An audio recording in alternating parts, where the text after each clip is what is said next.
बिस्मिल्लाहिर्रहमानिर्रहीम। मैं इंजीनियर इजहार एक दफ़ा फिर सनग्लो एनर्जी की तरफ से आपकी खिदमत में हाजिर हूँ।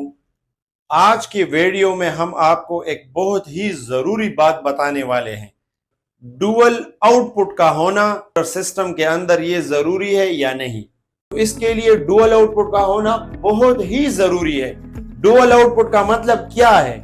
यानी हम अपने इन्वर्टर से दो तरह के आउटपुट ले सकते हैं, दो तरह के हम अपने कनेक्शंस अपने घर को दे सकते हैं। अब इसमें एक लाइट लोड का है, एक हेवी लोड का है। यानी एक लोड जो लाइट लोड जिसमें हम आम तौर पे लेते हैं पंखे और बल्ब, और जो हेवी लोड है उसमें हम लेते हैं पूरा घर, यानी उसमें इस्त्री, वॉशिंग मशीन, फ्रिज, पानी का मोटर, यानी पूरे घर को हम अपना वो हेवी लोड ये हम ले लेते हैं। तो इसका फायदा क्या होगा कि जब भी रात के टाइम पे या दिन के टाइम पे किसी भी टाइम पे हम हेवी लोड डालेंगे अपने बैटरीज के ऊपर, अपने सिस्टम के ऊपर, और बैटरीज का इस्तेमाल होना शुरू होगा तो एक खास लेवल के ऊपर वो लोड हमारा ऑफ हो जाएगा।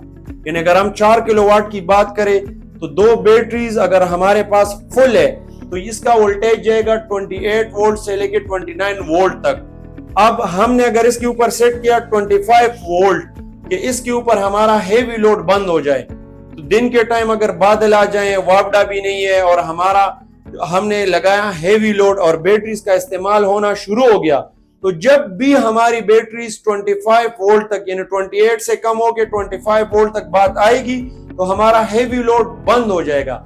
इसका मतलब ये कि हमारी बैटरीज जो है ना वो सेफ रहेगी और हर वक्त हम अपनी मर्जी के हिसाब से अपने बैटरीज को इस्तेमाल कर सकते हैं। तो इसीलिए डुअल आउटपुट का होना ये जरूरी है।